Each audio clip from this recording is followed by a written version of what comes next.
तो last class में हम लोग डिस्कस कर रहे थे पीएचपी में वेरिएबल्स। इस फोल्डर की बनाएंगे हम लोग एक कॉपी।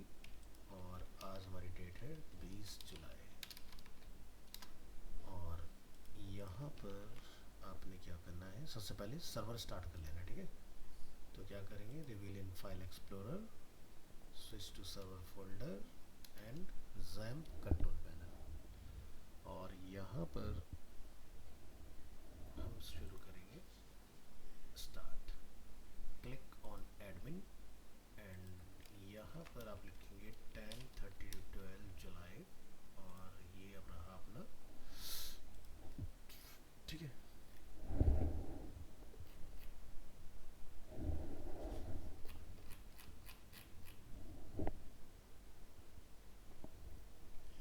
तो ये तो हमारा हो गया था ना, असाइन मल्टीपल वैल्यू, ये सब चीज़ हम लोगों ने कर लिया था अपना, है ना। ठीक है, तो कुछ नया टॉपिक आगे स्टार्ट करा था अपने, या इतना ही हुआ था?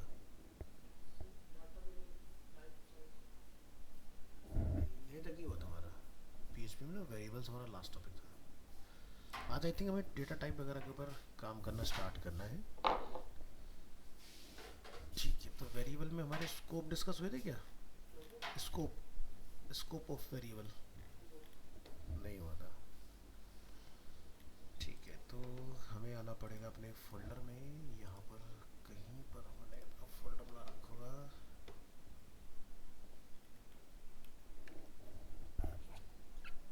ये रहा, पीएचपी वेरिएबल स्कोप। ठीक है, तो 5-6 के बाद 7-6 पे रहो। और यहाँ चल रहा अपना नंबर कास्टिंग, तो यानी कि उसी में डेटा।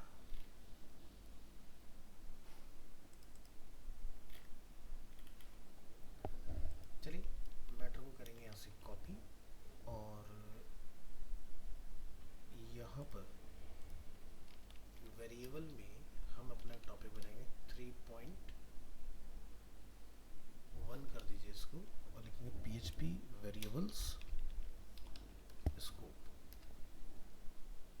और यहाँ पर हम लोग अपना मैटर चेंज कर लेंगे। इसके अंदर फाइल को करेंगे Ctrl+S और स्विच करेंगे वेब ब्राउज़र में। यहाँ पर बैक करेंगे, रिफ्रेश करेंगे फाइल को। फाइल कहाँ गई, बनी नहीं क्या, गलत जगह चली गई? ओह, गलत जगह बन गई, कोई बात नहीं, यहाँ डालनी है हमने, है ना, क्योंकि आज की डेट में काम करें तो यहाँ से चलाना है। अब यहाँ दिख जाएगी आपको। So PHP variable scope, in PHP variable can be declared anywhere in the script। जैसे कि जावास्क्रिप्ट में आप लोग करते हो, स्क्रिप्ट टैग डिफाइन किया और उसके बाद में वेर लिख के हम लोग एक वेरिएबल अपना बना लेते हैं।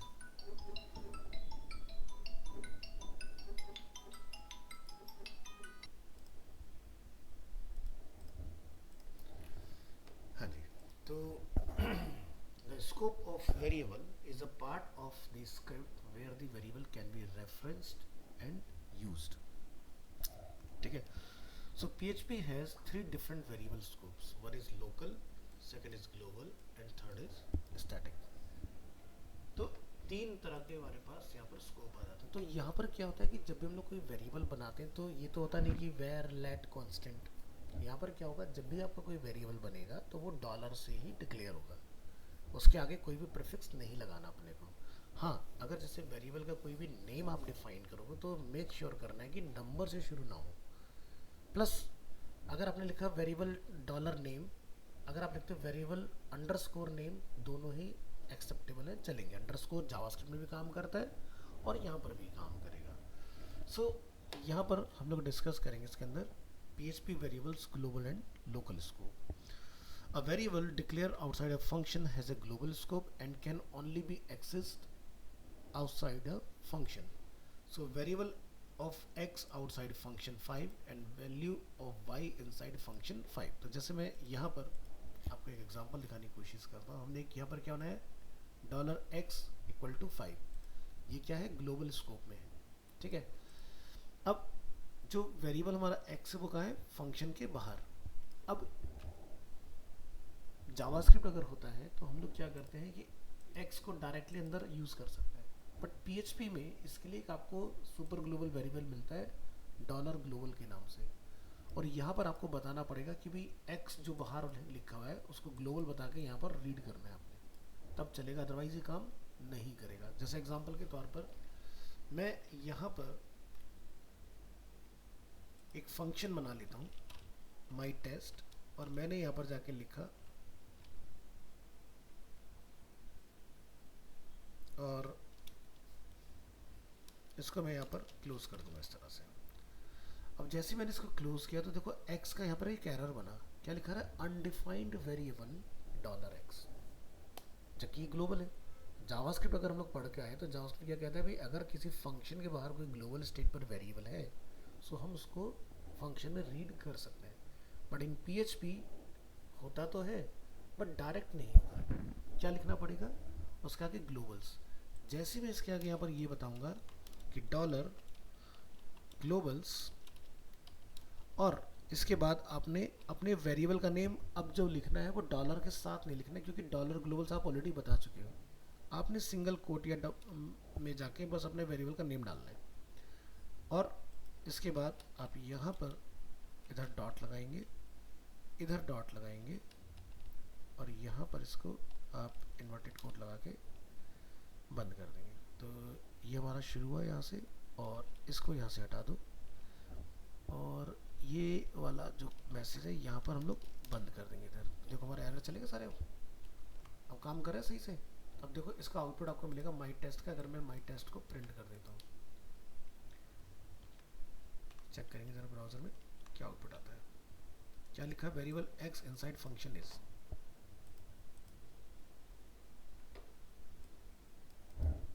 काम कर रहे हैं, बट अगर आपने डायरेक्ट लिख दिया डॉलर एक्स तो नहीं चलेगा। क्लियर है, इस चीज़ का ध्यान रखिएगा। तो कोई भी वेरिएबल जो ग्लोबल स्टेट में डाला हुआ है कि जो किसी कोड ब्लॉक में नहीं है तो उसको ग्लोबल्स लिख के हमें किसी फंक्शन में रीड कराना है। दूसरा, तो यहाँ पर आप देखोगे ये हुआ ग्लोबल स्कोप, हमने यहाँ पर लिखा प्रिंट अंडरस्कोर एक्स, ये हमारा उसका फंक्शन का नेम है। तो हम यहाँ पर लिख रहे हैं value of x inside function is 5, to access a global variable from within a local function you need to use the following syntax, globals variable का name, for example if we want to display the value of $x using print x। print x क्या है, function का name है, जैसे मैंने भी माई test name रखा था क्योंकि मैं x को प्रिंट करा रहा था। दूसरा हम लोगों ने क्या करा, अब की बार जो वेरिएबल है वो हमने कहाँ बनाया, इस फंक्शन के अंदर। अगर इसके अंदर आपने कोई वेरिएबल बना दिया तो ये बन गया लोकल स्कोप। लोकल में मतलब ये हुआ कि इसका जो एक्सेसिबिलिटी है वो इसी फंक्शन के अंदर है, ना कि इससे बाहर। अगर बाहर आप इसको चलाना चाहते तो आप यहीं पर लिखोगे value of y inside function, और मैं इसको यहाँ पर प्रिंट जब लूँगा तो मुझे इसका रिजल्ट यहाँ पर देखने के लिए मिल रहा है।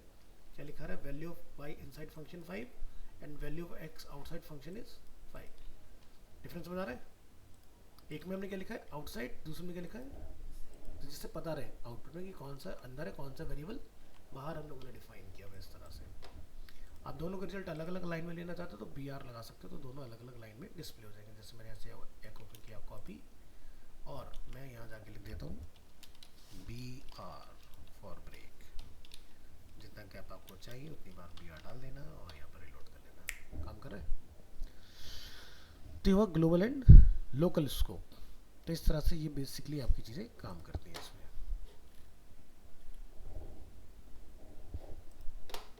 तो इसका और भी हमने एग्जांपल बनाया होगा, ज़रा यहाँ ये जहाँ से हम लोगों ने एग्जांपल उठाया था, कमेंट सिंटैक्स वेरिएबल्स, ये तो हम लोग ऑलरेडी लास्ट क्लास में पढ़ ही चुके हैं। और क्या है यहाँ पर, ठीक है, तो इसको हमने यहाँ तक डिफाइन कर लिया इस तरह से।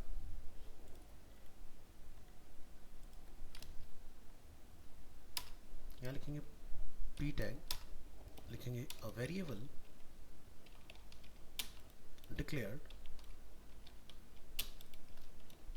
within a function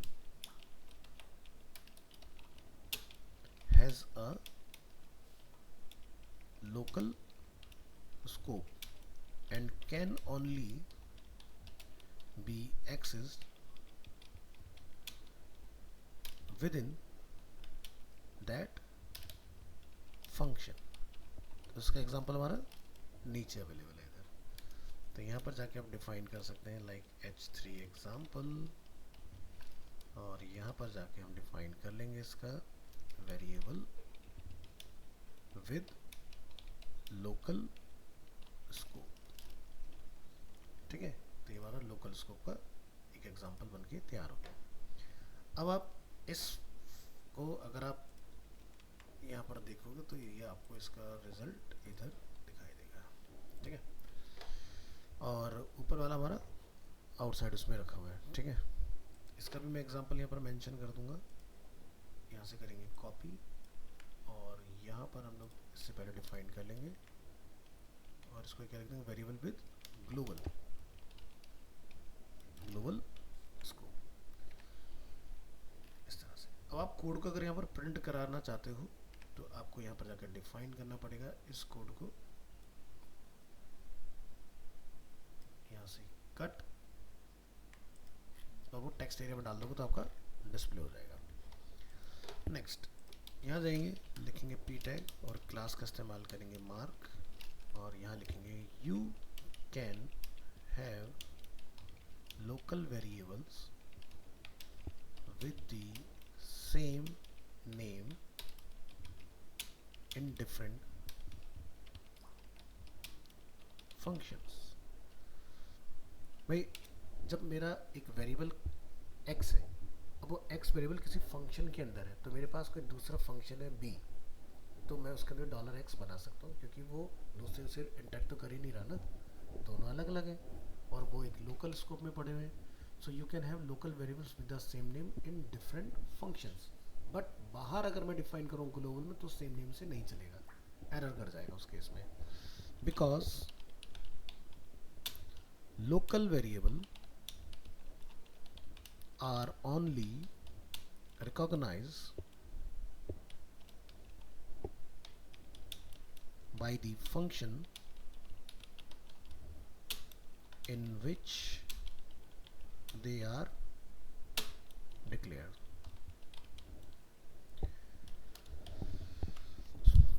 next define करेंगे HR और H2, और लिखेंगे PHP द ग्लोबल कीवर्ड।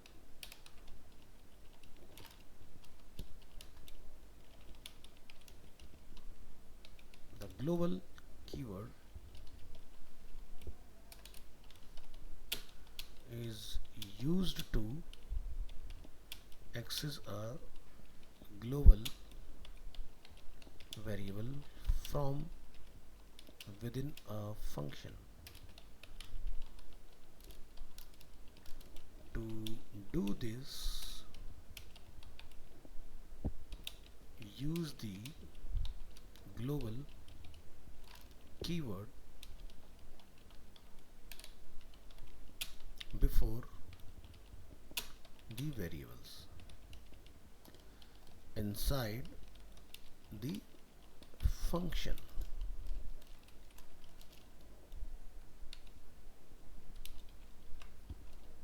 तो बनाएंगे एक एग्जांपल, और इसमें जाकर हम लोग डिफाइन कर देंगे वेरिएबल विद ग्लोबल स्कोप। तो एग्जांपल के तौर पर हम यहाँ लिखेंगे $x = 5, और एक और बना लेंगे $y = हमने यहाँ पे डिफाइन किया लाइक 10। तो ये दोनों क्या है, ग्लोबल स्कोप में हमारे दो वेरिएबल हैं, राइट। एक फंक्शन हमने बनाया like my test, curly braces, append. तो हम लोग यहाँ पे क्या लिखेंगे, ग्लोबल x और y। अब मैं यहाँ पर इसका लिख देता हूँ y = x + y, और जब मैं यहाँ पर इसको करूँगा एको माई टेस्ट को, ये मैं यहाँ से कर देना एको y, तो मुझे इसका रिजल्ट क्या आना चाहिए, 15 आना चाहिए। तो देखो बनाया कहाँ, बाहर, यूज़ का करा अंदर, और उसका रिजल्ट हमने टोटल कर लिया अंदर से कि क्या रिजल्ट आ रहा है। तो वेब ब्राउज़र में जब आप यहाँ आओगे तो रीलोड करोगे तो देखो यहाँ पर एक एरर आ गया, क्या लिखा रहा है, सिंटैक्स एरर अनएक्सपेक्टेड टोकन, कहीं पर ये लगा हुआ है। ज़रा ढूंढो कहाँ गलती हुई है, ये लाइन नंबर आ रहा है 64 के अंदर। तो लाइन नंबर 64 में बॉडी के साथ कुछ गड़बड़ हो गई। क्या हो गया भाई बॉडी को? अरे बॉडी, ओहो, वो कह रहा है भाई तुमने PHP चालू तो करी लेकिन बंद नहीं करी, ये गलत बात है, ऐसे करो। ठीक है, तो अब जब इसको चलाओगे तो ये नाराज़गी दूर हो जाएगी इसकी।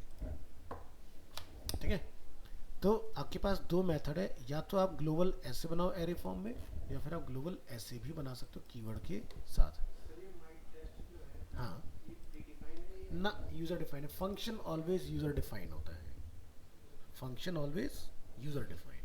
ठीक है, इसमें कोई कंफ्यूजन नहीं है, पूरी जावास्क्रिप्ट देख रहे हो आप। बस ये डॉलर और ग्लोबल आ गए जो थोड़ा सा कंफ्यूजन क्रिएट करते हैं, बट अब आपको पता चलेगा ये वेरिएबल यहाँ पर वेर लेट कांस्टेंट कुछ नहीं होता, सीधा डॉलर होता है। ठीक है, तो नो कंफ्यूजन। अब यहाँ पर हम लोग डिफाइन करेंगे PHP also stores all global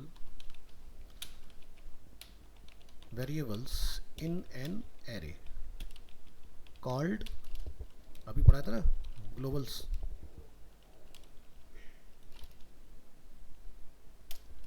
Global's और जो भी आपकी इंडेक्स वैल्यू रहेगी, the index holds the name of the variable. This array is also accessible within functions and can be used to update global variables directly. Okay, तो चलिए यहाँ पर एक एग्जांपल देखेंगे। The example above can be written like this. इसको बोलेंगे हम लोग री रिटन। तो पूरा कोड यहाँ से करेंगे कॉपी और यहाँ पर लाके पेस्ट, और यहाँ पर हम इसको डिफाइन कर देंगे। अब देखो फंक्शन ऑलरेडी बन चुका था, दोबारा तो चलेगा नहीं, तो मैं इसको नेम क्या कर दूँ, माई टेस्ट 1 माई टेस्ट 2। तो यहाँ पर 1 को प्रिंट करा लो, यहाँ पर 2 को प्रिंट करा लो। अब यहाँ पर जो हमने ये डिफाइन किया है इसको आप ऐसे लिखोगे, देखो ये तो हो गया बहुत ही शॉर्टर तरीका। अब आप इसको ऐसे लिखेंगे, डॉलर ग्लोबल्स, देखो अपना भी आ गया, क्या लिखा है, dollar globals y equal to dollar globals x dollar plus dollar globals y. तो एक्स और वाई को हम लोग यहाँ पर टोटल कर रहे हैं इसके अंदर। तो आपने यहाँ पर जाके इसको, अब यहाँ कुछ नहीं करना, ये लाइन का काम खत्म हो गया।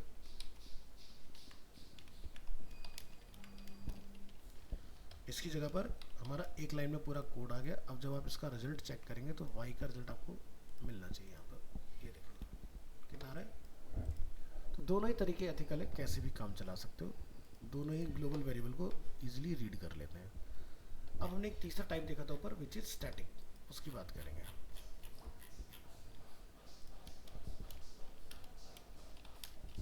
HRH2 PHP the static keyword.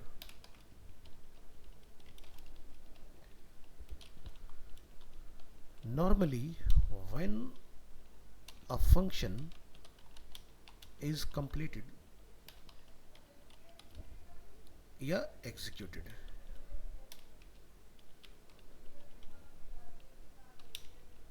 all of its variables are deleted. However,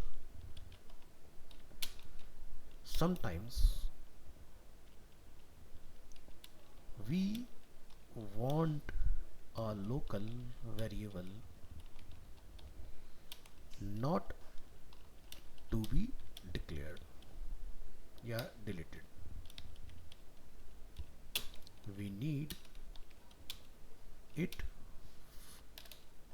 for a further job.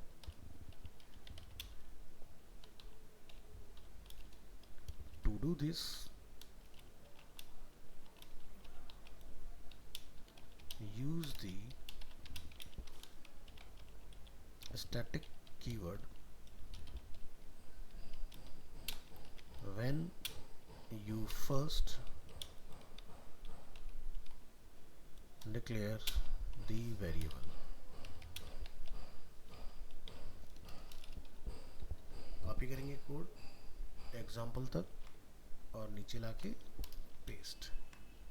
अब की बार हम यहाँ पर एक फंक्शन अपना बना लेंगे, लाइक जैसे कि माई टेस्ट 3, और यहाँ पर हम लिखेंगे स्टैटिक कीवर्ड, हमने क्या लिखा $x इक्वल टू 0। यहाँ पे लिखेंगे एको $x और x की वैल्यू में इंक्रीमेंट करना चाह रहे हैं, लाइक प्लस प्लस। फंक्शन को यहाँ पर हम लोग नीचे लाके कॉल करेंगे, क्या है फंक्शन 3।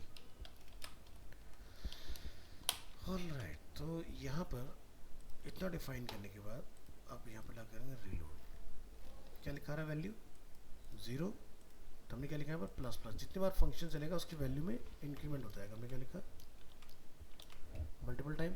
अगर रिजल्ट आप चाहते हो कि अलग अलग लाइन में आए तो हमने क्या BR लगाया था, ऊपर लगाया था ना, कहीं आना सारा मुझे, मैं इसकी कॉपी कर ले रहा हूँ। चलो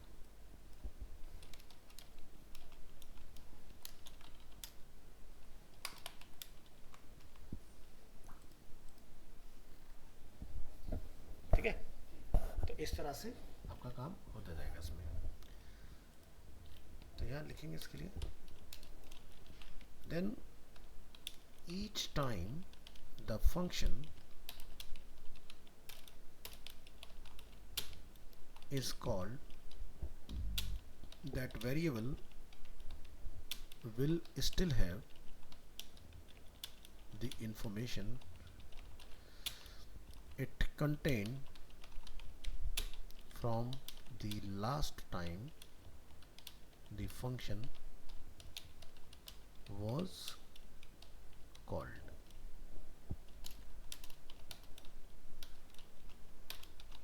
Note, the variable is still local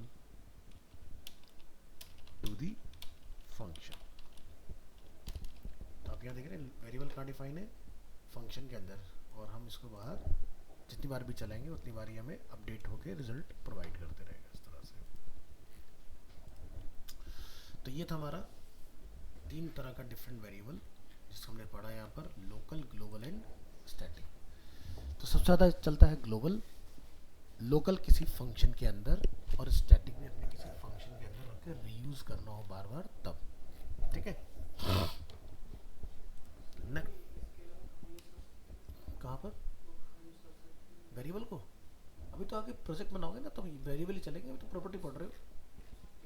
हाँ, ये तो सिर्फ थ्योरी पार्ट है। हाँ, तो चलिए नेक्स्ट टॉपिक है अपना, और यहाँ देख लेते हैं लाइव अगर अवेलेबल होगा तो यहाँ से कॉपी करेंगे।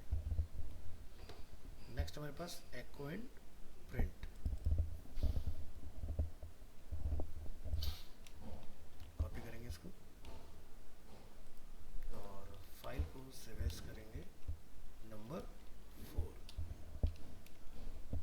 PHP echo and print। Entire code update, और वेब ब्राउज़र में आके आपने अपनी इस फाइल को रन कर लेना है।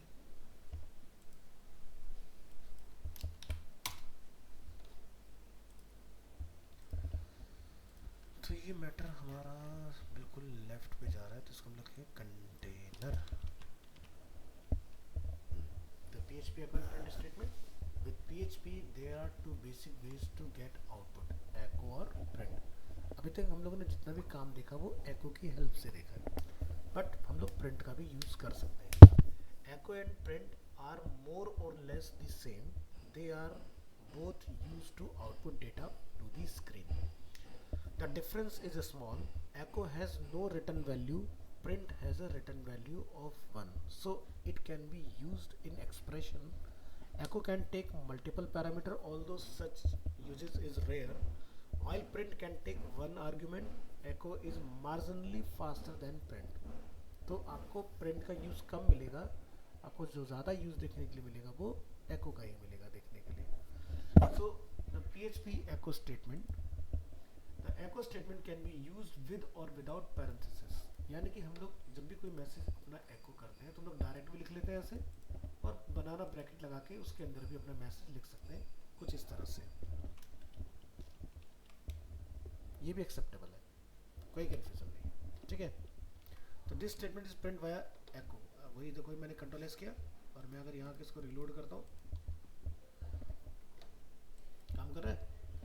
तो ये बड़ा क्यों आ रहा है, क्योंकि मैंने इसको H2 में डाला हुआ है ना.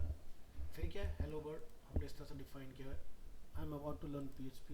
फिर हम लोग इसमें देखें, this string was made with multiple parameter. तो आप देख रहे हो एक ही एको में हमने multiple inverted code plus comma लगाए हुए हैं. ये काम प्रिंट नहीं कर सकता, ये काम एको कर सकता है. ठीक है, नेक्स्ट है जैसे कि हम लोग यहाँ पर देख रहे हैं डिस्प्ले वेरिएबल्स.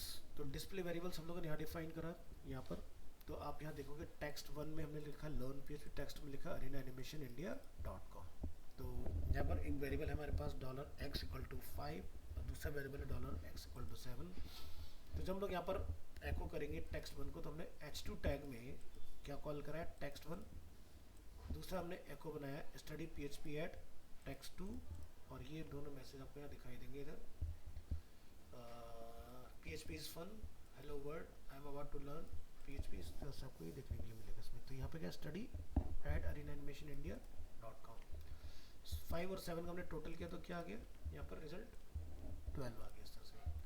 अब प्रिंट स्टेटमेंट को देखो. The print statement can be use with और विदाउट पैरेंथेसिस. ये भी सेम उसकी तरह काम करती है.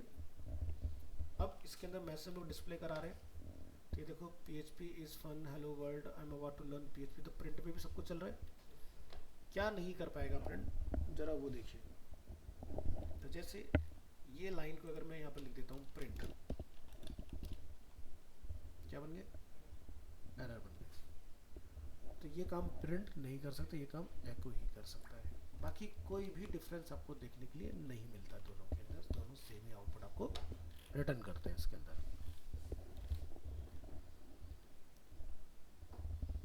ठीक है,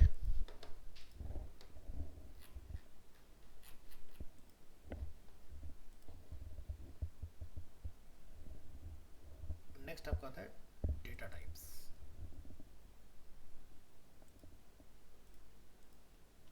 कॉपी करिए इसको और यहाँ पर जाके आप एक फाइल बना लेंगे नंबर 5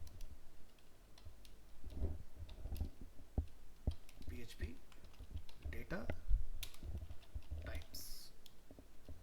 और इस कोड को हम लोग यहाँ पर करेंगे update, container, file save, browser में आएंगे, बैक करेंगे, रिफ्रेश करेंगे, डेटा टाइप को रन करेंगे. So variable can store data of different types. The different data types can do different things. हम लोग क्लास में देख चुके हैं ऑलरेडी. तो PHP supports the following data types, string, integer. ठीक है, इसका ये जो यहाँ पर PHP में नेम होता है लॉन्ग बोलते हैं, क्योंकि लॉन्ग वैल्यू ये अपना मतलब पूरा पैराग्राफ भी इसके अंदर स्टोर करवा सकते हो. फ्लॉट यानी कि जो डेसिमल में वैल्यू होती है, जैसे कि पाई की वैल्यू है ना, बुलियन, एरे, ऑब्जेक्ट, नल और resource. So getting the data type, you can get the data type of any object by using the variable underscore dump function. यहाँ पर टाइपो एरर हुआ, इसको जरा फिक्स करेंगे. वेरिएबल अंडरस्कोर डंप और by using, refresh करेंगे यहाँ पर. सही हो गया. The variable underscore dump function returns a data type and the value. तो जैसे कि पहला हम लोग क्या चेक करें, PHP string. So PHP string को अगर आप चेक करोगे यहाँ पर, तो string is a sequence of character like hello world.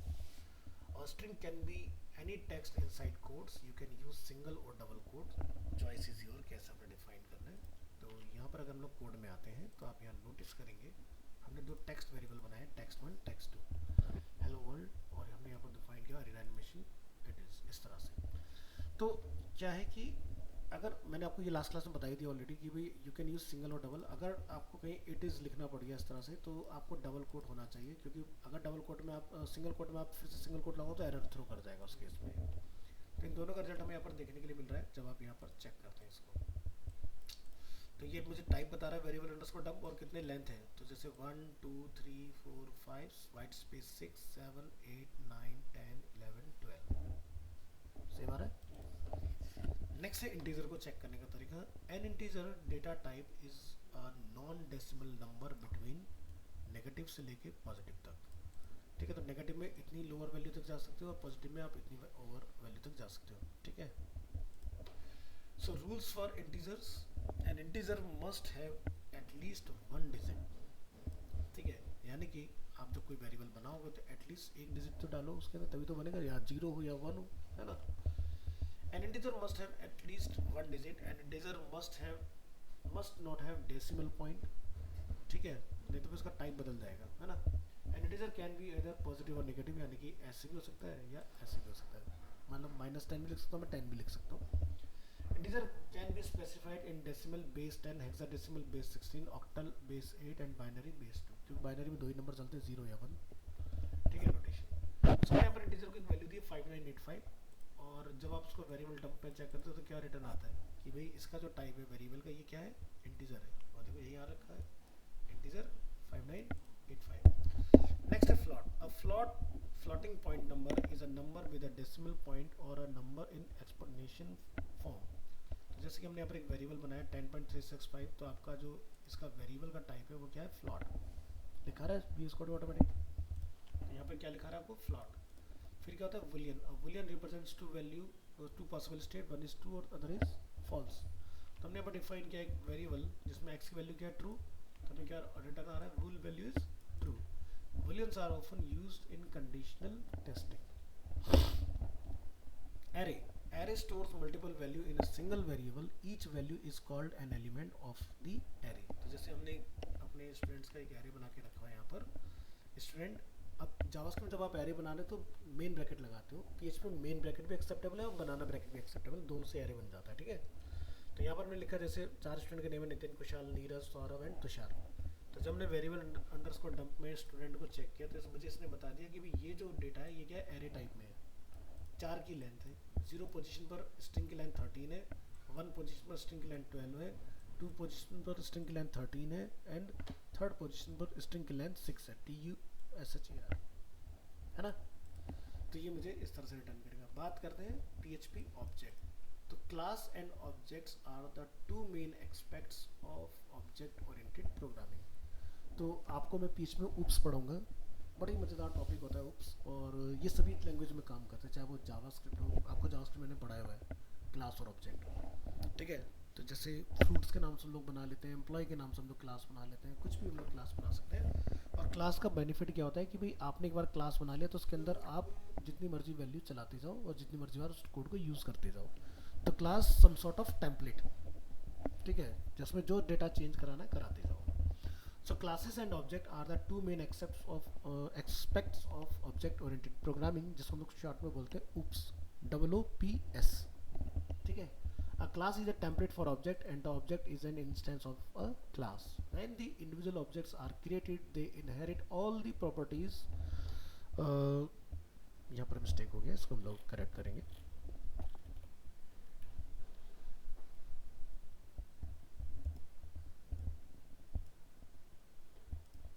कहाँ गया एवडी, किधर का गया,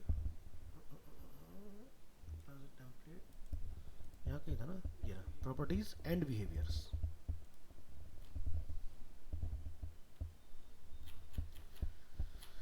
नीचे आओ नीचे आओ नीचे आओ, प्रॉपर्टीज एंड बिहेवियर, ये रहा, यस।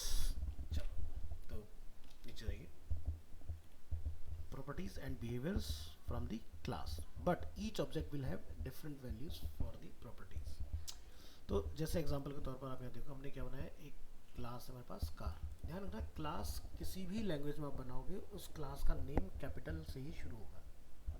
ये चीज़ चाहे जेएस हो, चाहे आप रिएक्ट आगे जाके सीखोगे या पीएचपी पढ़ रहे हो। इसके बाद हम यहाँ पर प्रॉपर्टी डिफाइन करते हैं। दो प्रॉपर्टी हमने बनाई है, one is colour, second is model.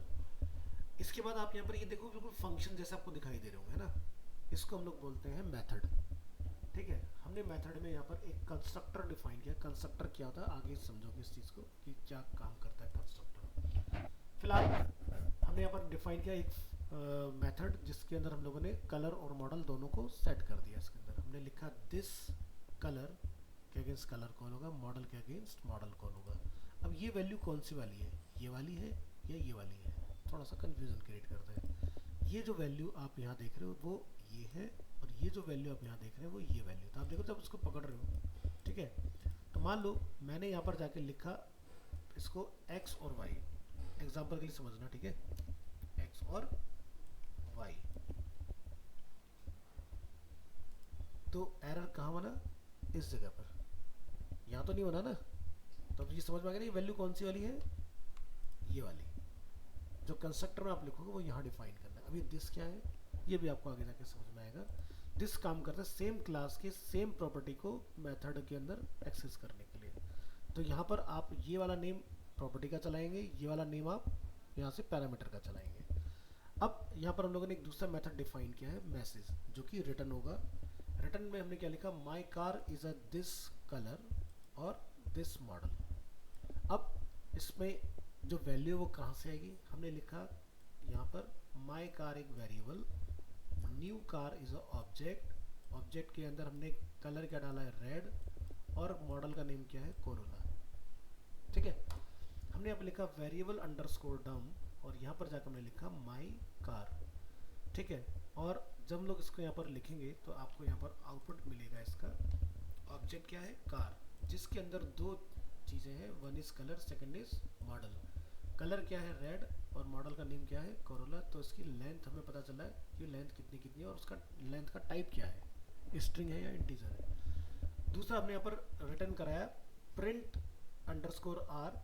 ठीक है, तो ये क्या है, human readable information about a variable. Print r से क्या चलता है, human readable information my car. हमने जब इसको कॉल किया तो बताया कार जो है वो इज अ ऑब्जेक्ट, कलर और मॉडल दो एरे उसके अंदर अवेलेबल हैं, यानी कि दो वैल्यूज में। कलर का नेम है रेड, मॉडल का नेम क्या है, कोरोला। तो ये हो गया हमारा पूरा डेप्थ में चेक करने के लिए, ये हो गया ह्यूमन रीडेबल। अब ये तो हर किसी को समझ में नहीं आएगा ना, लेकिन एक लेमैन को ये समझ में आ सकता है कि भाई एक ऑब्जेक्ट है, उसके अंदर दो प्रॉपर्टीज है। और मैंने इस मैसेज को यहाँ प्रिंट भी कराया, क्या लिखा, my car is a red Corolla. अब मैं जैसे लिखना चाहता हूँ कि भाई सिंस कब से है, तो मैंने यहाँ पर लिखा, यहाँ जाके एक और वेरिएबल विच इज ईयर। अब मैं यहाँ पर एक जाके बना लेता हूँ, जैसे कि डॉलर ईयर। तो आप यहाँ जाके क्या लिखेंगे, ईयर, राइट, और यहाँ पर जाके हम लोग ईयर लिख देंगे इस तरह से। अरे चल जाएगी, और यहाँ लिखोगे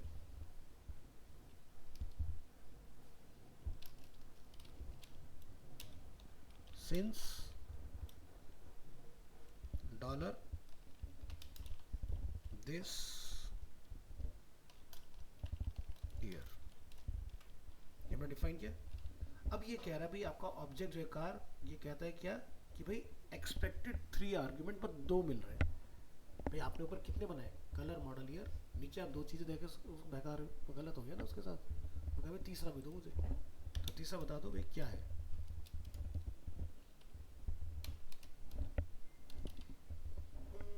है ना। अब 2015 आपने यहाँ पर लिख दिया। अब आप जब मैसेज यहाँ पर देखोगे या ऊपर चेक करोगे तो आप देखना आपका मैसेज क्या बनता है, my car is red Corolla since 2015। ठीक है, इस तरह से आपका क्लास और ऑब्जेक्ट काम कर रहे हैं। तो पहले बनता है क्लास, देन क्लास से निकलता है ऑब्जेक्ट। जो क्लास होती है वही ऑब्जेक्ट बनता है। ठीक है, किसको इसमें डालेंगे ब्रैकेट में, ये जो वैल्यू है, तो भी कोई दिक्कत नहीं है, कोई दिक्कत नहीं, क्योंकि मैं इसके साथ कोई कैलकुलेशन परफॉर्म नहीं कर रहा हूँ, तो डबल कोट में डाल दो, नो प्रॉब्लम। मेरे लिए तो स्ट्रिंग ही है ना ये। हाँ, अगर मुझे टोटल करना होता तो दिक्कत होती, बट पीएचपी बहुत समझदार है, लूजली टाइप है, तो वो इन्वर्टेड कोड को टोटल कर देती है। जेएस नहीं कर पाती, पीएचपी कर देती है टोटल इन्वर्टेड कोड को भी।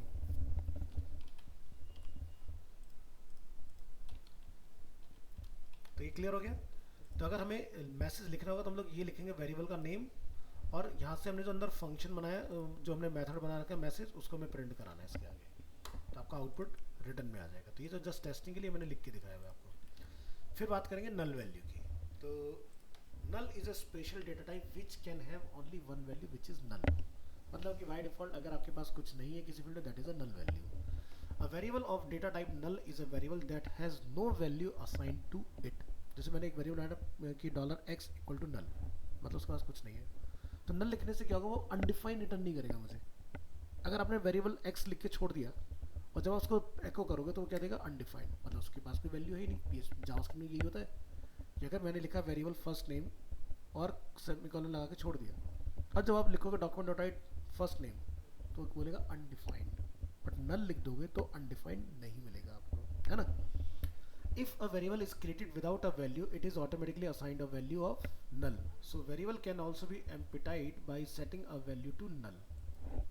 यानी कि ये तब चलाना है जब आपके पास वेरिएबल की कोई वैल्यू ना हो। तो हमने क्या लिखा, $x हेलो वर्ल्ड, दूसरा बनाया नल, तो नल के केसों में नल ही रिटर्न यहाँ पर मिलेगा नीचे, देखो इस तरह से। तो अनडिफाइंड अच्छा नहीं लगता है। तो जैसे आप देखते हो कि जब हम लोग कोई फॉर्म फिल कर रहे होते हैं और कोई चीज़ हमें बिलोंग नहीं कर रही, लिखते हैं NA not applicable for me, या जैसे आपका कोई कंडीशन फॉल्स आते हैं, नल और वाइड बोलते हैं हम लोग उसको, कि भाई ये खत्म हो गया, कैंसिल हो गया, नल और वाइड। तो ध्यान रखना कि अगर कोई वेरिएबल के पास कोई वैल्यू नहीं है और आपको लगता है वो वैल्यू जो यूज़र देगा, तो आपने बाय डिफॉल्ट नल रखना है। यूज़र देगा तो वो वैल्यू आ गई, नहीं तो नल रहेगा अपने आप। जैसे हमारा क्या था बाय डिफॉल्ट 0, हम लोग कैलकुलेटर में जैसे कैंसिल करते हैं क्या हो जाता है, 0 हो जाता है ना, वो एक तरह का नल ही है हमारे लिए। बात करेंगे change data type. If you assign an integer value to a variable, the type will automatically be an integer. ठीक है। If you assign a string to the same variable, the type will be changed to a string. जैसे integer 5 string 5। तो जैसे example के तौर पर आप यहाँ देखेंगे, हमने एक वेरिएबल बनाया x, दूसरा वेरिएबल बनाया हमने x में हेलो। इसका टाइप क्या रहा है, लिखा रहा है इंटीजर। इसका टाइप क्या लिखा रहा है, तो PHP क्या करता है, ऑटोमेटिकली डेटा टाइप चेंज करता रहता है, आपको बताने की जरूरत होती नहीं है। नेक्स्ट हम बात करेंगे PHP resource. The special resource type is not an actual data type, it is the storing of a reference to a function and resource is external to PHP। A common example of using the resource data type is a database call. तो जब भी हम लोग इसका use करेंगे resource का, तो हम लोग डेटाबेस को कॉल कराने के लिए PHP में इस्तेमाल करेंगे। जब बैकएंड करोगे तब सीखेंगे आप इस चीज़ को। तो ये थे आपके इसके अंदर डेटा के डिफरेंट टाइप्स। तो हमने लास्ट क्लास में देखा, आज की क्लास में फिर से इनका एक रिवीजन आपने देखा है। इसके बाद आपके पास टॉपिक इसके अंदर आता है स्ट्रिंग्स के नाम से। देखो स्ट्रिंग है इसमें, ये रहा। तो string string string string modify string, नीचे भी है स्ट्रिंग, ये चलाओ, कॉपी करेंगे इस फाइल को और यहाँ जाएंगे, फाइल को सेव एज करेंगे। फाइल है नंबर 6, क्या नेम दे देंगे इसको, PHP स्ट्रिंग्स।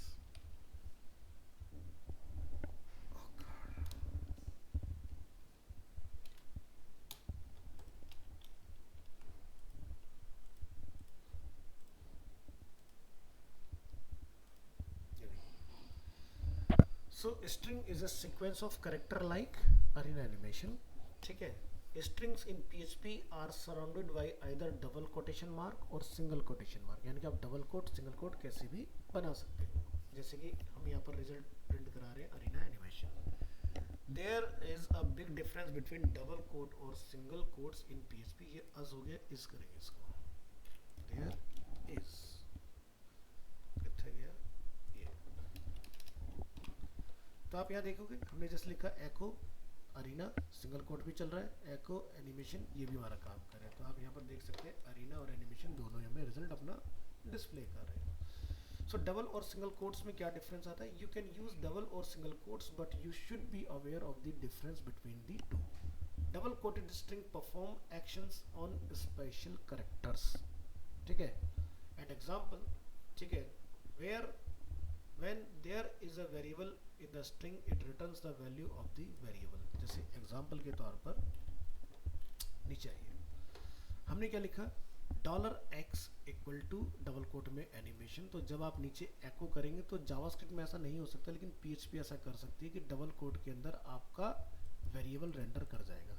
हमने क्या लिखा, हेलो एक्स, बिना किसी डॉट और इन्वर्टेड कोट के, और ये देखो यहाँ पर मुझे क्या बोल रहा है, हेलो एनिमेशन। अगर मैं ये काम सिंगल कोट में करूँगा, single quoted strings does not perform such action, it returns the string like it was written with the variable name hello $x।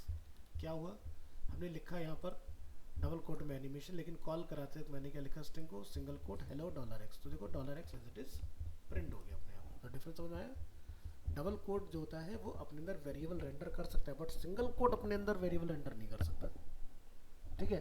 दूसरा, मैं आपको एग्जांपल पहले ही बता चुका हूँ कि अगर किसी डबल कोट में अपने सिंगल कोट में कुछ लिखना है तो आप चला सकते हो, सिंगल कोट में अगर आप लिख रहे हो तो आप डबल कोट में वो चीज़ चलाओगे, इस तरह से काम होगा। बाकी नेक्स्ट एग्जांपल मैंने ये दिखा दिया कि अगर आप यहाँ पर दो चीज़ें कॉन्केटिनेट कर रहे हो तो ध्यान रखना है कि हमें डबल कोट के साथ चलना है, तो बिना डॉट लगाए आप वेरिएबल को प्रिंट करा सकते हो। नहीं तो इसका दूसरा तरीका क्या होगा, आप ऐसे लिखोगे एको, आप यहाँ जाके लिखोगे हेलो स्पेस, फिर आप लिखेंगे डॉट, फिर आप लिखेंगे $x, और फिर आप सिंटेक्स को एंड करेंगे। तो ये आपका एक करेक्ट तरीका बना। बट अगर मैं डबल कोट में काम कर रहा हूँ तो मुझे करने की ज़रूरत नहीं है, मैं डायरेक्ट भी इस चीज़ को लिख सकता हूँ, ठीक है। सिंगल कोट में आपको इस तरह से लिखना पड़ेगा, डबल कोट में आप ऐसे लिखो या बिना उसके लिख लो तब भी एग्जीक्यूटेबल है। तो डिफरेंस समझ आ गया, सिंगल कोट डबल कोट। चलो यहाँ आएंगे, अब बात करते हैं यहाँ पर str लेंथ फंक्शन, इसको बोलते हैं string length. String length function returns the length of string. तो जैसे यहाँ पर लिखा हमारा एक वेरिएबल है विच इज़ अरीना एनिमेशन, तो आप जैसे str लेंथ को अंदर ये मैटर चलाओगे तो ये इसकी टोटल लेंथ बता देगा इंक्लूडिंग वाइट स्पेस कितनी है।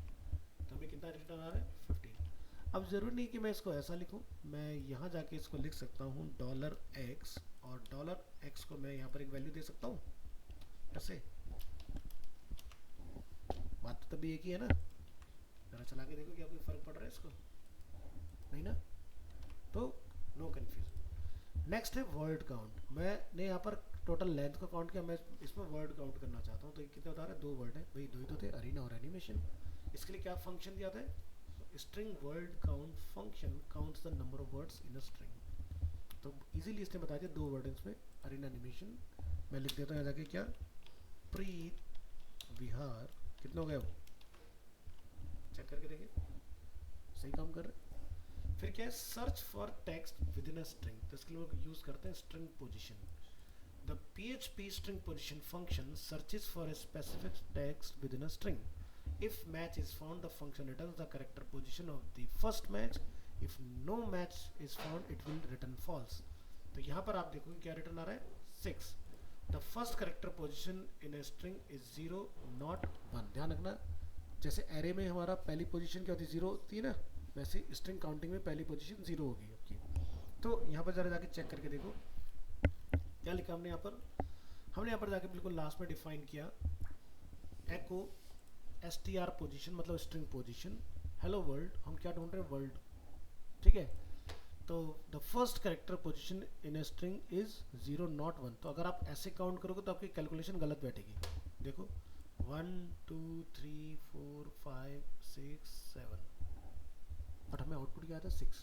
तो अगर मैं 0 से देखूँ तो 0 1 2 3 4 5 6, तो वर्ल्ड की पोजीशन क्या निकली, 6 निकल के आएगी। समझा, ये पोजीशन काउंट करने के लिए। अरे वाह, ये तो बहुत टाइम है हमारे पास। तो नेक्स्ट टॉपिक देखेंगे इसके बाद, मॉडिफाई स्ट्रिंग। मैंने वही तो बोला कि पूरी जावास्क्रिप्ट है, कुछ बस लिखने का थोड़ा सा तरीका बदल गया, ठीक है। तो ये हमारा दूसरा टॉपिक, मॉडिफाई स्ट्रिंग। यहाँ जाएंगे, फाइल को सेव करेंगे 6.1 और इसको नेम दे देंगे p मॉडिफाई स्ट्रिंग। लिख दीजिए।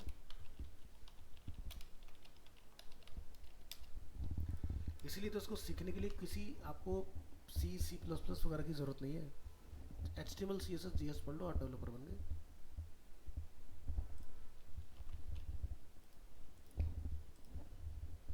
बैक करेंगे, रिफ्रेश करेंगे, इसको चलाएंगे।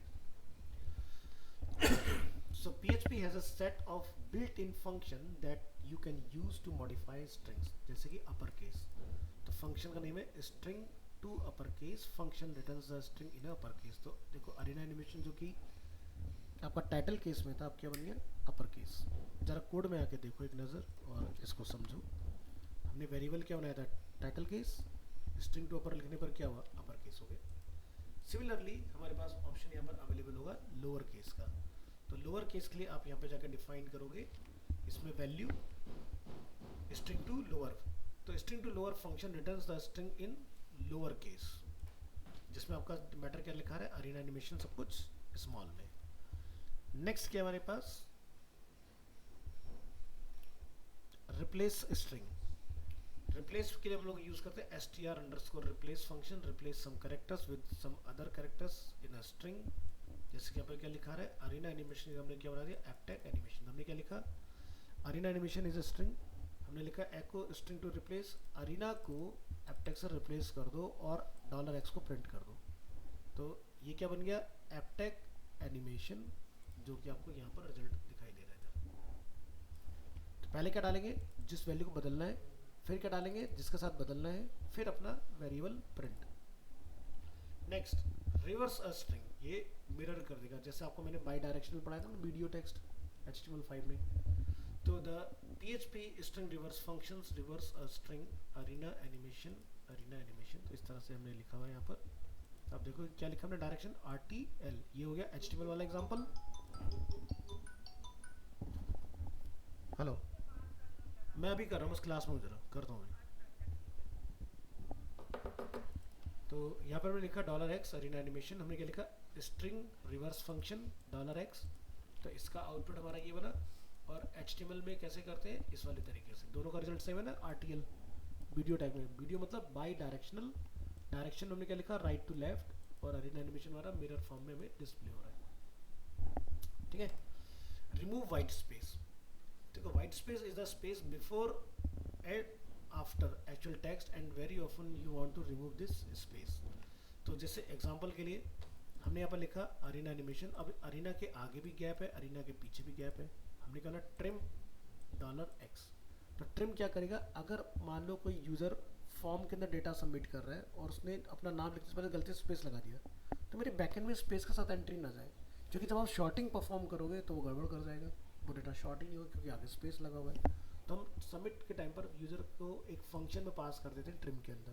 तो ट्रिम क्या करेगा, जितना भी वाइट स्पेस आलतू फालतू लगा होगा उसको बढ़ा देगा खुद से। तो यहाँ देखो जब आप रिजल्ट देख रहे हो तो क्या आपको वाइट स्पेस दिख रहा है इसका आगे, नहीं दिख रहा है।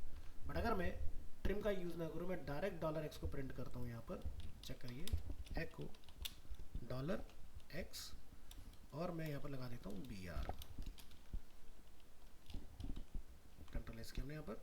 अब आप रिफ्रेश करेंगे तो ये यहाँ तो नहीं दिखाएगा इसको, बट जब बैकएंड में आपका डेटा कैप्चर होता है तो वहाँ आ जाता है, क्योंकि यहाँ तो ऑटोमेटिकली इसको करेक्ट कर लेता है।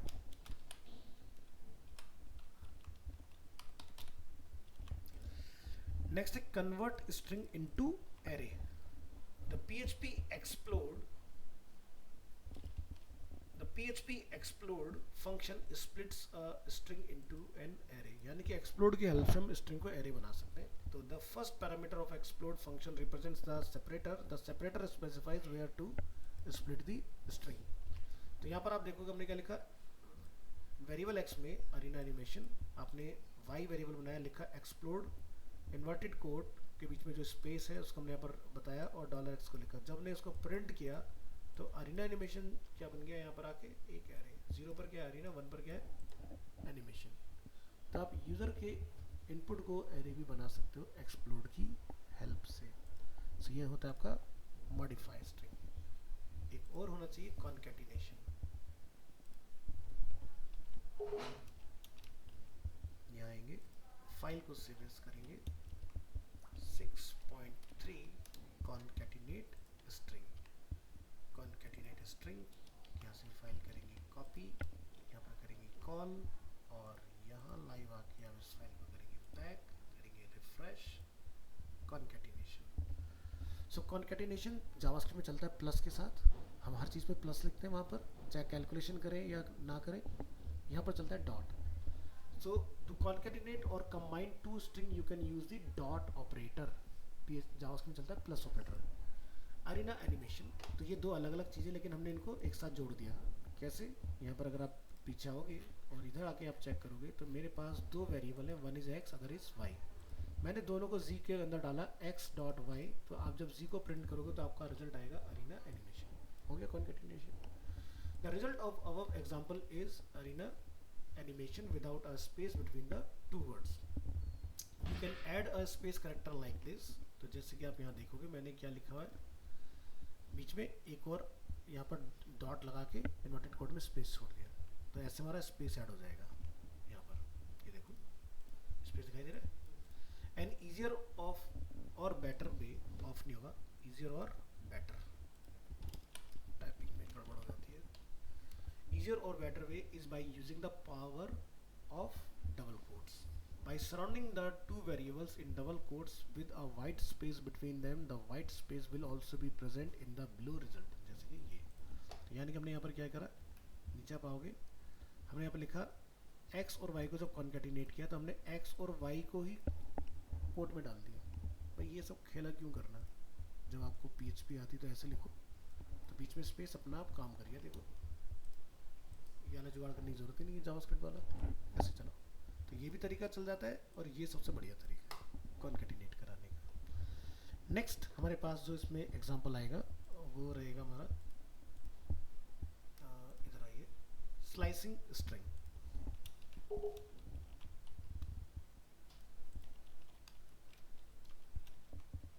6.4 स्लाइसिंग स्ट्रिंग, और इस फाइल को हम यहाँ से करेंगे कॉपी और यहाँ पर हम लोग सेव करेंगे, वेब ब्राउज़र में स्विच करेंगे, यहाँ से करेंगे बैक और स्लाइसिंग स्ट्रिंग को ऑन करेंगे।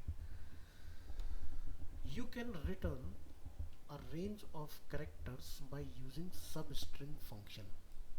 ठीक है, specifies the start index and the number of characters you want to return.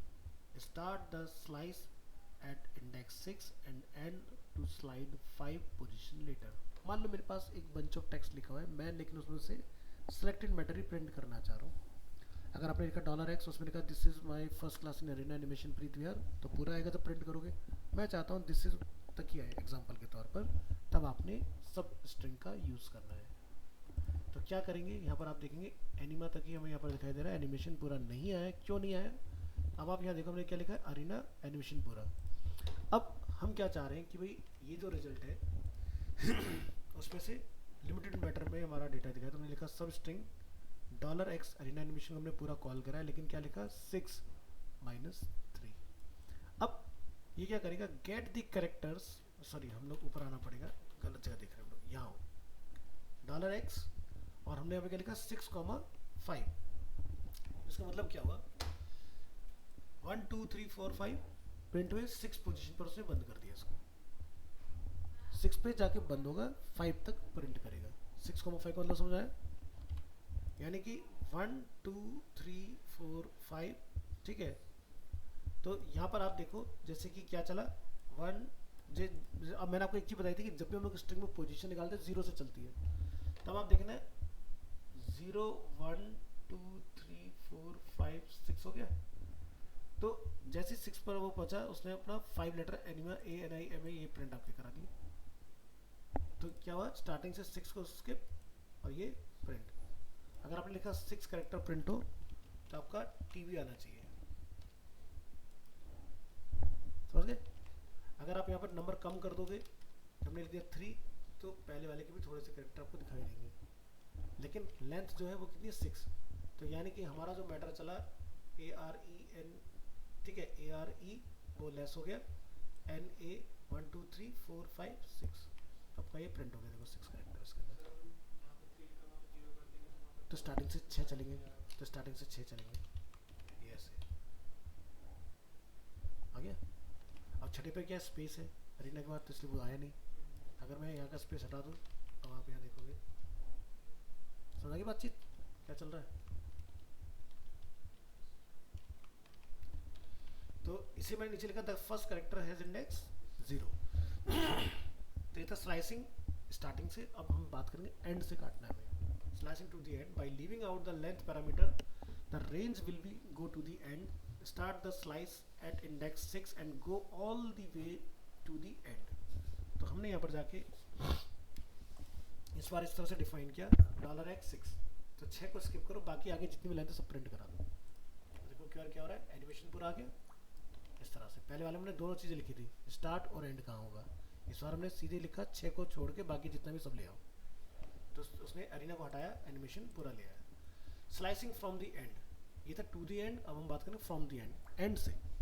तो use negative indexes to start the slice from the end of the string, get the 3 character starting from the double code in animation index -5। तो आपको क्या दिखाई दे रहा है, ATI, ठीक है। The last character has index -1।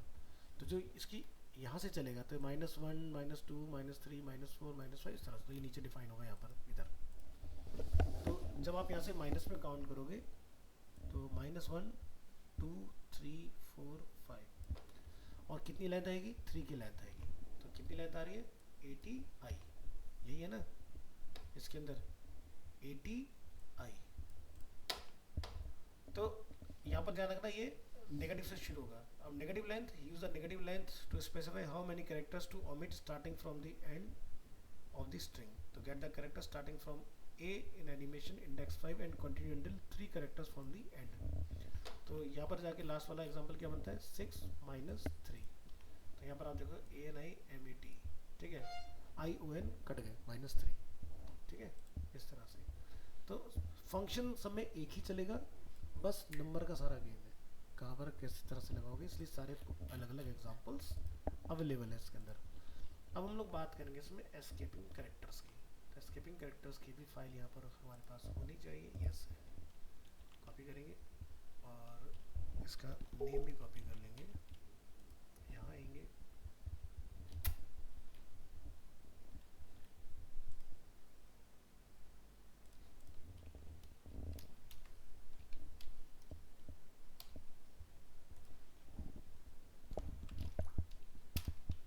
File को save करेंगे, वेब ब्राउज़र में आएंगे, यहाँ आएंगे, बैक करेंगे, रिफ्रेश करेंगे और escaping characters. To insert characters that are illegal in a string, use an escape character। ये भी हम लोग जब फॉर्म सबमिशन कराते हैं यूजर से तब यूज करते हैं इसको। An escaping character is a backslash followed by the characters you want to insert। An example of escaping character is a double quote inside a string that is surrounded by double quotes। To fix this problem, use the escape character। So यहाँ पर हम लोग ये message लिख रहे हैं जैसे कि we are so called Vikings from the north। तो इसका अगर आप आउटपुट देखना चाह रहे हो इस तरह से कि भाई मैं जब ये मैसेज लिखा होगा तो मैंने इन्वर्टेड कोड में लिखा होगा, लेकिन मुझे वाइकिंग्स को हाईलाइट करना था इन्वर्टेड कोड में दोबारा से। तो इन्वर्टेड कोड में इन्वर्टेड कोड को प्रिंट कराने के लिए आपको इसका यूज़ करना है। तो क्या करा होगा हम लोगों ने यहाँ पर, इधर जाइए ऊपर, और हमने यहाँ पर क्या लिखा, इन्वर्टेड कोड के अंदर वाइकिंग को इस तरह से डिफाइन किया है एस्केपिंग कैरेक्टर से। तो ये क्या होगा, एस्केपिंग यानी कि ये इसको गायब नहीं करेगा, ये इसको प्रिंट करा देगा उसके इसमें, ठीक है, एस्केप नहीं करेगा। तो सिंगल कोट होता है, डबल कोट होता है, $S अगर आप कहीं पर वेरिएबल बीच में चला रहे हैं तो PHP वेरिएबल चलता है, N मतलब न्यू लाइन, R मतलब कैरेज रिटर्न, T मतलब टैब, F मतलब फॉर्म फीड, O मतलब ऑक्टल, H मतलब हेक्स वैल्यू।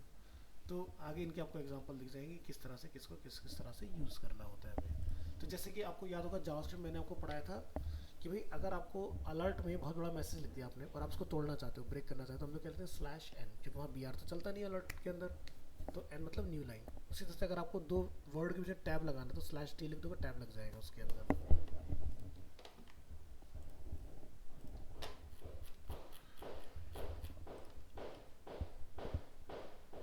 नेक्स्ट हमारा टॉपिक आएगा नंबर्स का।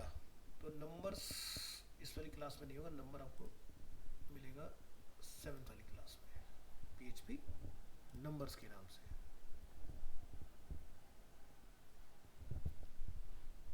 कोड कॉपी करेंगे, यहाँ पर अपनी एक फाइल बना लेंगे, टॉपिक हो जाएगा number 7 PHP extension dot php। यहाँ जाइए, बैक करेंगे फाइल, रिफ्रेश करेंगे और नंबर्स को ऑन करेंगे। तो numbers, there are three main numeric types in PHP। One is integer, second is float, third is number string. अब आपको इन्वर्टेड कोड वाले नंबर का फंडा क्लियर होगा यहाँ से। तो जैसे in addition PHP has two more data types used for numbers, one is infinity and second is NaN, not a number. Infinity और NaN हमारे उसमें भी यूज होते हैं जावास्क्रिप्ट के अंदर भी, ठीक है। Variables of numeric types are created when you assign a value to them, जैसे कि integer 5, floats 5 और यहाँ पर क्या string 1 वैल्यू क्या है 7। तो जैसे यहाँ पर जरा जाके देखो नीचे, यही हमने डिफाइन कर रखा है। बिल्कुल टॉप में आ जाओ और यहाँ देखो हमने C वेरिएबल जो बनाया है वो क्या है string, बट वैल्यू क्या है नंबर, लेकिन डबल कोट डाला है। बट अगर मैं C और एक और वेरिएबल D और दोनों को मैं अगर टोटल करूँ तो टोटल आ जाएगा इनका, ठीक है। तो तीनों को हमने प्रिंट कराया, तो हमारा तीनों का टाइप क्या रहा है, one is integer, second is float, third is string. तो यानी कि PHP का डेटा टाइप तो बिल्कुल सही काम कर रहे हैं। आगे बढ़ते हैं, PHP इंटीजर, तो जैसे 2, 256, -256, 10, 358 या फिर इस तरह से, ये सब क्या है इंटीजर में ही कंसिडर होंगे क्योंकि कहीं भी डबल कोट नहीं है ना। N integer is a number without any decimal part, अगर डेसिमल लग गया तो वो फ्लोटिंग या डबल हो गया। N integer data type is a non decimal number between, इस तरह से इस तरह तक 32-bit systems and between this value and positive sides 64 bits. A value greater or lower than this will be stored as float because it exceeds the limit of an integer. तो जैसा आप calculator में देखते हो ना कि जब कोई बहुत बड़ा नंबर लिख देते हो तो वो उसको पॉइंट कर देता है, क्योंकि डिस्प्ले में तो आ ही नहीं सकता ना उतना। तो आपको ये पता चलेगा कि इससे बड़ा नंबर अगर आपने लिख दिया तो वो फ्लॉट बन जाएगा अपने आप। Another important thing to know is that even if 4 multiplied 2.5 is 10, the result is stored as float because one of the operands is a float, ठीक है। तो ये आपका इंटीजर नहीं होगा, अब ये फ्लॉट में काउंट होगा। Here are some rules for integer. An integer must have at least one digit. An integer must not have a decimal point, नहीं तो फ्लॉट होगा, डबल काउंट होगा। And integer can be either positive or negative, ठीक है। Integer can be specified in three format: decimal base 10, hexadecimal base 16 prefix with 0x, and octal base 8 prefix with 0, और binary base 2 prefix with 0b, b मतलब binary। So PHP has the following predefined constant for integer, जैसे PHP integer max, PHP integer minimum, PHP integer size। The largest integer support, the smallest integer support, the size of integer in bytes। तो ये तीनों हमारे क्या है, predefine constant है number के लिए। जैसे हम लोग जावास्क्रिप्ट में वेरिएबल पढ़ना कांस्टेंट, तो ये PHP के कांस्टेंट है इंटीजर के केस में। So PHP has the following functions to check if the type of a variable is integer और नॉट। इज इंटीजर पूरा लिख सकते हो, मतलब शॉर्ट में लिख सकते हो, या ऐसे लिख सकते हो, या इज इनिट इस तरह से लिख सकते हो, या इज लॉन्ग, या फिर इस तरह से। तो ये सब इसी के ही अलाइज है, ठीक है, इंटीजर के। तो ऐसा लिखो या इससे लिख लो, आउटपुट एक ही आएगा। तो क्या आ रहा है, वुल ट्रू, वुल फॉल्स। तो इस मतलब कि कंडीशनल हो गया ना, तो वुल में इसका आउटपुट निकल के आएगा। तो जब आप यहाँ जाके इसको चेक करोगे नीचे, तो हमने क्या लिखा है यहाँ पर, $x 5985 इज अ नंबर, तो क्या बोलता है येस ट्रू। दूसरा लिखा हमने $x 59.85, तो इसने क्या बोल दिया मुझे फॉल्स। भाई गलत बात है ना। बात करते हैं PHP में फ्लॉट्स की। A float is a number with a decimal point और a number of explanation form, जैसे 2.2, 256.4, इस तरह से कुछ भी हो सकता है। द फ्लॉट डेटा टाइप, यहाँ मिस्टेक हुई है, the float data type can commonly store a value up to this platform dependent and have a maximum, spelling mistake है,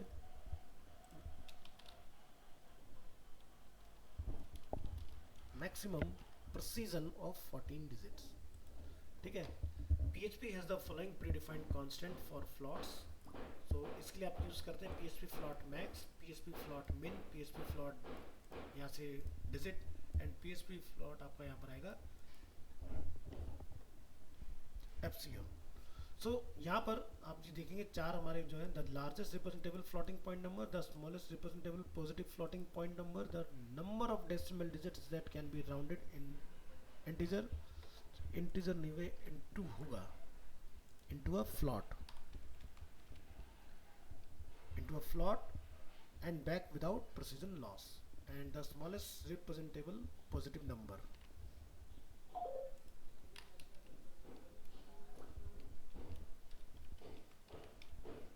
Representable positive number x, so that x plus 1.0 is not equal to 1.0.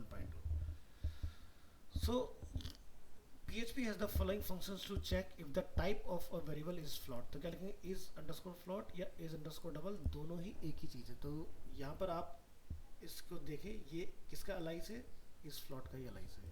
ठीक है, तो यहाँ पर वूल में हमें value क्या return आ रही है, ट्रू. जरा नीचे आके देखो हमने क्या डिफाइन किया. यहाँ पर इधर आप हमने लिखा x 10.365, क्या ये फ्लॉट है, तो इसने हमें रिटर्न कर दिया ट्रू.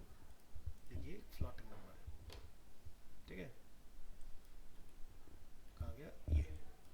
फिर हम बात करेंगे infinity. A numeric value that is a larger than PHP underscore float underscore max, अगर उससे ज़्यादा है, is considered infinite, यानी कि बहुत बड़ा नंबर हो गया उसके लिए, जो कि 14 डिजिट तक की लेंथ है. अगर नंबर हमारा इस तरह से आता है, कई बार उसमें देखा होगा कैलकुलेटर में e प्लस करके हो जाता है, तो इन्फिनाइट नंबर हो गया. e मतलब इन्फिनाइट, यहाँ पर i से रिप्रेजेंट नहीं होता. तो PHP has the following functions to check if a numeric value is finite or infinite. तो is finite or is infinite.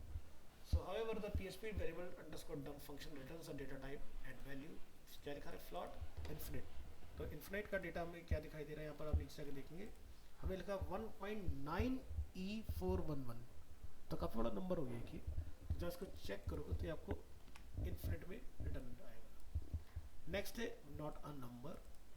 NaN is used for impossible mathematical operations. जैसे मान लो कि भाई आपके पास जब भी कोई यूज़र किसी फॉर्म के अंदर अपना फ़ोन नंबर लिख के सबमिट करता है, और आप अगर सोचो कि फ़ोन नंबर को आप सोचो कि भाई ये एक समय मुझे इसको टोटल करना है, तो आप नहीं कर पाओगे, क्योंकि फॉर्म के अंदर जो भी इनपुट जाता है दैट इज़ अ वैल्यू, और वैल्यू बाई डिफ़ॉल्ट होती है टेक्स्ट. तो मुझे उसको पार्स करना पड़ता है फ्लॉट में, नंबर में. ठीक है, पार्स इंटीजर पार्स फ्लोट करके काम करना पड़ता है. So PHP has the following functions to check if the value is not a number, is NaN. However, the PHP variable underscore dump function returns a data type and value. तो यहाँ पे क्या लिखा रहा है, फ्लॉट NaN. अब ये NaN क्यों आ रहा है, जरा यहाँ जाके देखो.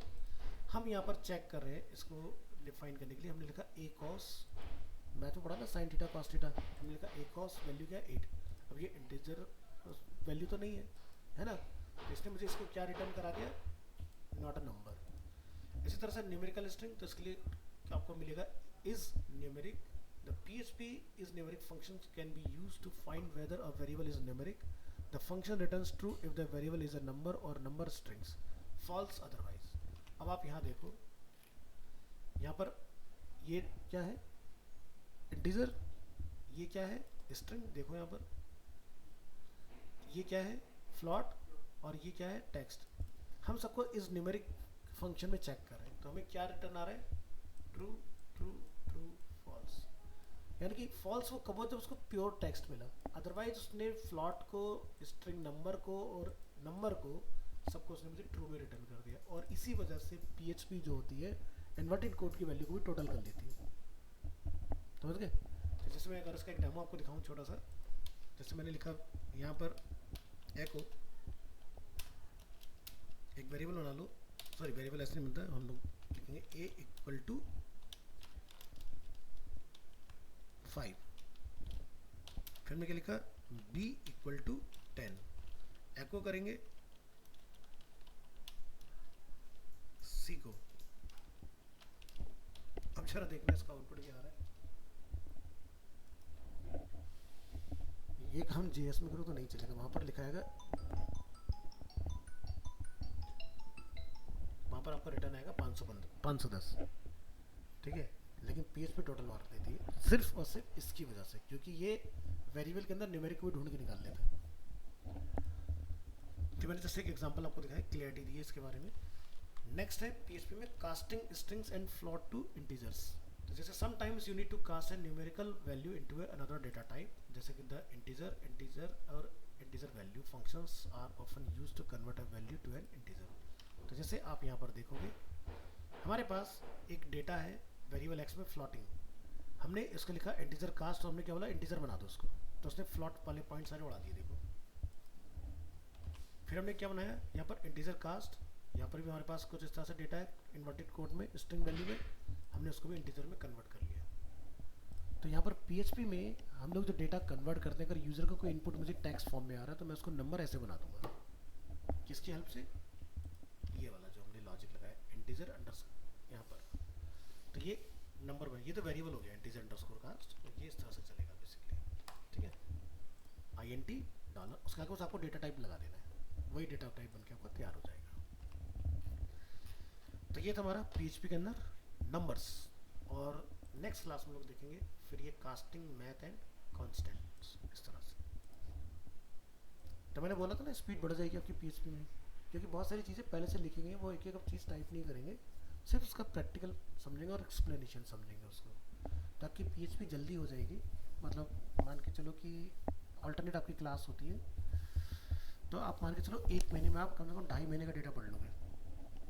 नहीं तो खाली अगर PHP ऐसे अगर पढ़ोगे ना एक एक टॉपिक वाइज, तो आपकी कम से कम 5-6 महीने PHP चल जाती है, ठीक है। तो हमने प्रॉपर्टीज़ को पढ़ना है, उनको समझना है और फिर उसको इम्प्लीमेंट करना सीखना है। तो प्रोजेक्ट बनाने में टाइम आपका जाएगा।